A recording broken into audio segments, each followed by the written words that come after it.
মন্দিরে আগুন লাগবে, মুসলমান যাবে আগুন নিভাতে। দরকার ছিল তাকে ফুলের মালা দিয়ে বরণ করিয়ে নেবে, যে ভাই তুমি আরেক ধর্মের হয়ে ধর্ম পরিচয় ভুলে গিয়ে তুমি আমার মন্দির আমার মূর্তিকে রক্ষা করার জন্য ছুটে এসেছো। আরে তোমাকে তো পুরস্কৃত করা দরকার, কিন্তু পুরস্কার দিয়েছে অবশ্য, তবে সেটা ফুলের মালা না। এমন মারা মেরেছে, মারতে মারতে 3 জনকে তো শহীদই করে ফেলেছে। চলে গেল 4 দিন, আজও পর্যন্ত কোনো বিচার হয় নাই। বিচার না দেখে আরে আজকে তৌহিদি জনতা নেমেছে ময়দানে, পুরো রাজপথ অবরোধ করেছে। ঢাকা খুলনা মহাসড়ক 10 কিলোমিটার পর্যন্ত, 1-2 কিলো না, 10 কিলো বুঝেন তো, খুব সামান্য রাস্তা মনে হয়, 10 কিলো পর্যন্ত রাস্তা নেতৃত্ব ছাড়াই।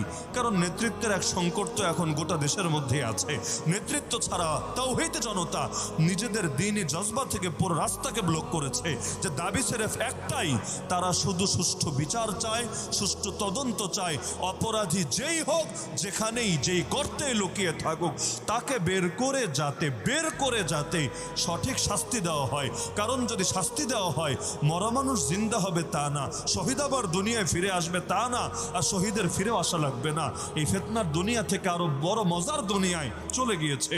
কিন্তু আগামীতে যাতে আর কেউ এমন বেয়াদবি করার দুঃসাহস না করে, এজন্য যথাযথ বিচারের প্রয়োজন তো অবশ্যই আছে।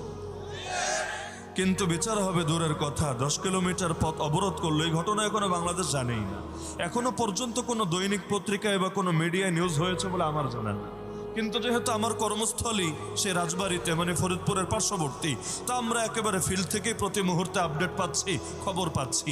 এগুলো আদৌ মিডিয়া আসবে কি না, আসলে কখন আসবে, একেবারে হেডলাইনে আসবে না ভিতরে কোনো কোনাকাঞ্চিতে আসবে, আল্লাহ ভালো জানে। তো সেখানে তাদেরকে ছত্রভঙ্গ করার জন্য টিয়ার শেল ছুঁড়েছে, গুলি ছুঁড়েছে।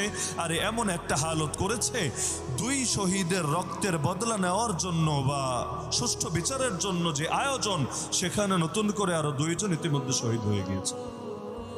আরো যে কয়জন হবে আহতদের মধ্যে আল্লাহ ভালো জানে। তেমন একটা হালত, মুসলমানের জন্য দুনিয়ায় বেঁচে থাকারই অধিকার নাই। অথচ দরকার ছিল কি, যেই ধর্মের লোকদের হাতে আমাদের 2-3 জন ভাই শহীদ হলো, দরকার ছিল তাদের ধর্মের লোকেরাই অপরাধীদের বিরুদ্ধে কথা বলবে। কারণ মুসলমান হয়ে কেউ যদি অন্যায় করে, আমরা তার বিরুদ্ধে বলি না। আল্লাহর কসম, কে মুসলমান কে অমুসলিম এটা বিষয় না, অপরাধী।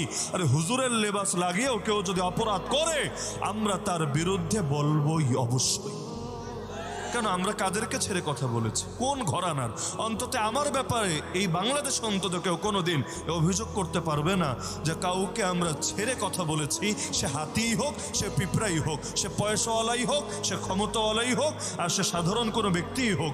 অপরাধীর সবচাইতে বড় পরিচয় সে অপরাধী, তার বিরুদ্ধে বলতে আমাকে হবেই হবে। এমনকি যদি আপন বাপ হয়, তার বিরুদ্ধে বলা লাগবে। এটাই তো নবীদের আদর্শ, এটাই তো রাসূলদের আদর্শ, এটাই তো ইসলামের শিক্ষা।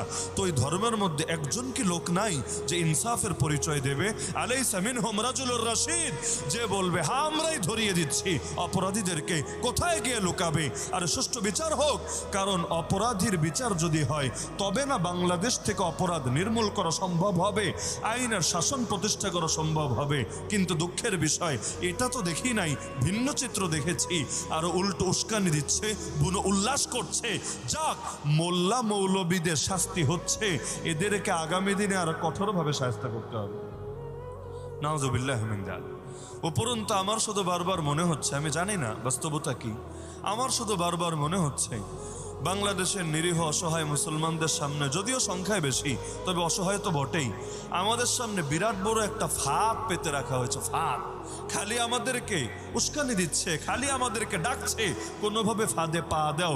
মানে ফাঁদে যদি পা দেয় মাকসাদ হাসিল হবে, এজন্য কিভাবে টেনে এনে ফাঁদে নামানো যায় এর জন্য খালি ধান্দা করছে। না হলে আমি হিসাব মিলাতে পারি না আমার স্বল্প জ্ঞান, আমার ক্ষুদ্র মস্তিষ্ক দিয়ে। এমন দৃশ্যগুলো ঘটছে বাংলাদেশে, যেটা অতীতে আমরা কোনোদিন দেখিও নাই, শুনিও নাই, কল্পনাও করি নাই।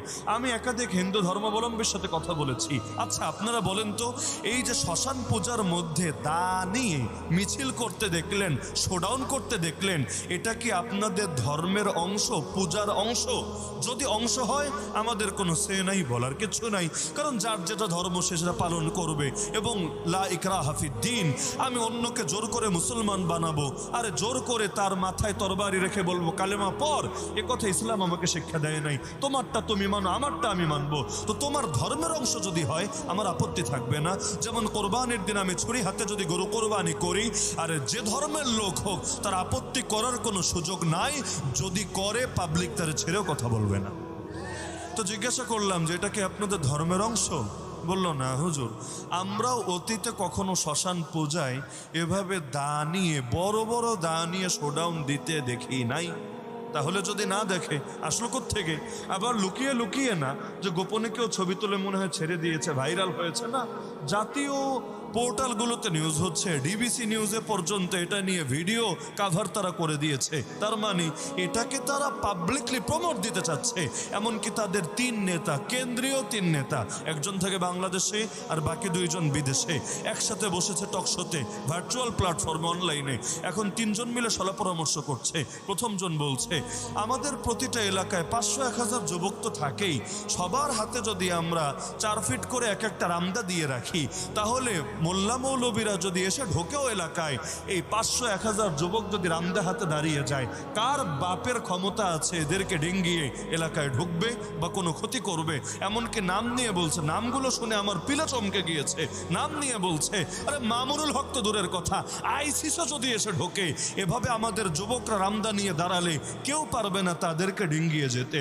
এরপর সে আবার পরামর্শ দিচ্ছে, যুবক বাদ দিলাম, আমাদের মহিলাদের প্রত্যেকের বাসায় তো দা আছে, বটি আছে, এরা দার বটিগুলো নিয়ে নেমে যদি 2-4টা হুজুরের হাত পা কেটে হাতে ধরিয়ে দেয়, বাকিগুলো তো এমনি ভয়ে দৌড়ে পালাবে। 3 নাম্বার, মানে এখন মূল যে নেতাটা বাঙালি, আমি নাম বললেই হয়তো অনেকে চিনে ফেলবেন, সে বলছে কেন, অন্য সব বাদ, রামদাবাদ, দাবাদ, বটিবাদ, যদি এটাও করে, ত্রিশূল, ত্রিশূল বুঝেন তো আপনারা, ত্রিশূল যেগুলো আছে এগুলো নিয়ে যদি কয়টা মৌলবীর পেটে ঢুকিয়ে দেয়, ব্যাস এতেই তো ওদের বেলুন ফুটো হয়ে যাবে, ওদের সব শখ মিটে যাবে। আমি অবাক হয়ে গেলাম, প্রকাশ্যে এভাবে বলছেটা কি?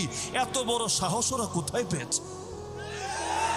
যদি কেউ অন্যায়ও করে, আরে অন্যায়কারীর বিচারের দায়িত্ব তো রাষ্ট্র তাদেরকে দেয় নাই, তারা তো এটার অথরিটি না। এর জন্য তো আইন শৃঙ্খলা বাহিনী আছে, এর জন্য আদালত আছে, বিচার ব্যবস্থা আছে। সব যদি ওরা নিজেদের হাতে তুলে নেয়, বাকি সব কিছু তো তামাশার বস্তুতে পরিণত হবে। আরে দেশ আইন বলে একটা ব্যাপার স্যাপার তো আছে। যেমন ধরেন, আমাদেরকে গ্রেফতার করে যখন পত্রিকায় বড় করে লিখে দেয় জঙ্গি একটা গ্রেফতার হয়েছে, দেখে না, বড় বড় হুজুরদেরকে এভাবে অপমান করে না, অথচ আইন কি বলে? আরে এই সাংবাদিকের এই লোকগুলো, এগুলোকে আইন টোটাল জানে না নাকি মানে না? না হলে এটা স্বাধীন দেশে করে কিভাবে? এদের লাগাম টানার কি কেউ নাই?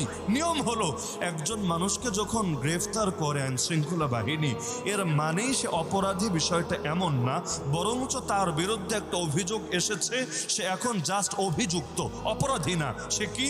অভিযুক্ত, অভিযুক্ত। তাহলে অপরাধীকে অপরাধী না বুঝবো কিভাবে?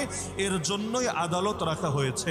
আইন শৃঙ্খলা বাহিনী গ্রেফতার করে 24 ঘন্টার মধ্যে ম্যাজিস্ট্রেটের সামনে হাজির করবে, এমন না আমাদের গণবী ভাইয়ের মতো 10 দিন গায়েব করে রাখবে, অথবা আরো অনেক আলেমের মতো বহুদিন পর্যন্ত বেঁচে আছে না মরে গেছে, সুস্থ আছে না অসুস্থ আছে, দেশে আছে না বিদেশে পাচার হয়ে গিয়েছে, এগুলো জানবে না, এমন না। বরং যেখান থেকে গ্রেফতার করুক 24 আওয়ার্সের মধ্যে ম্যাজিস্ট্রেটের সামনে হাজির করবে। ম্যাজিস্ট্রেট চাইলে ছেড়েও দিতে পারে, চাইলে জেলেও পাঠাতে পারে, চাইলে রিমান্ডও দিতে পারে। রিমান্ড প্রয়োজনে একাধিকবারও দিতে পারে। যেমন আমাকে 2 বার রিমান্ড দিয়েছে, ঈদের দিনও আমাকে রিমান্ড কাটতে হয়েছে, তো ভালো কথা। তো রিমান্ড যখন দিল, রিমান্ড দেওয়ার মানেই সে অপরাধী, বিষয়টা এমনও না। এখনো জিনিসটা তদন্তের অধীনে আছে। এক পর্যায়ে চার্জশিট হবে, চার্জ গঠন হবে, সাক্ষ্য গ্রহণ হবে। সব হওয়ার পর জাজ যদি ঘোষণা দেয় অমুকের বিরুদ্ধে অপরাধ প্রমাণিত হয়েছে, তখন তাকে অপরাধী বলা যাবে। যদিও এর বিরুদ্ধে আবার আপিলের সুযোগ আছে হাইকোর্টে, ওখান থেকেও বিতাড়িত হলে সুপ্রিম কোর্টে, ধাপ তো বহুত। কিন্তু গ্রেফতার হতে দেরি, হুজুর মানুষের জঙ্গি বলে রিপোর্ট করতে দেরি না।